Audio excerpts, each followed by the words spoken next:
Here is the Kia Sedona. Let's go ahead and get started. Open up the driver's side door. Now right over there is the primary hood release lever. Pull it. Now in front of the vehicle, right on top of the Kia emblem, put one finger there and then push it left. That's where the secondary release lever is. Push it left and lift up the hood. This is how the secondary release lever works. Now this hood requires a prop rod to stay in place, so grab the rod, put it right over there in that slot with the arrow marking it. Now let it go and the hood is secure. Let's start with the passenger side. That's the bulb right over there. The way to access it is right there behind it. That's the bulb holder with the long black handle. That's the one. Just grab it and twist it left. Right now it's in the lock position. We just have to twist it left a little bit and now it's unlocked and you should be able to get the entire bulb holder and the bulb out of there.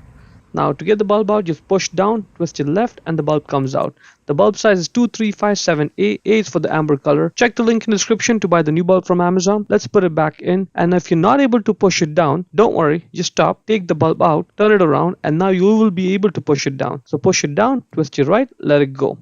Now, when you put the bulb holder back in the light, this is where you have to be patient because it may not just drop in right away. And it's important that you drop it in properly and it sits in flush because otherwise you will not be able to lock it. So do some twisting and turning and get it to sit in just like this. Good. At this point you can twist your right to lock it and now you're done. Moving on to the driver's side, that's the bulb, exact same process, and that's the bulb holder. Just grab it and twist it left and out it comes.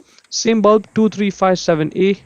Just put it back in, and it's important that you tighten it properly because as you can see there's no wires or electrical connectors around over here.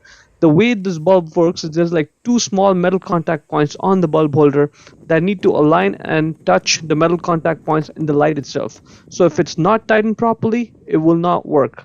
So get it back in place and now twist it right to lock it, and good. Let's try this out. In the car we're going to turn on the flashers, the four-way emergency lights, and see, the driver's side is working fine and so is the passenger side. That's pretty much it. To close the hood, first push on it and get load off the prop rod. Get the rod out of that slot, put it back in its place and secure it. Lower the hood and slam it shut. Hope you found it useful. Before we go, let me give a quick shout out to Naya Motors Inc. for letting us use the car today to film the videos. They are a used car dealer here in Ottawa, Canada. Check out the link in the description for their entire inventory.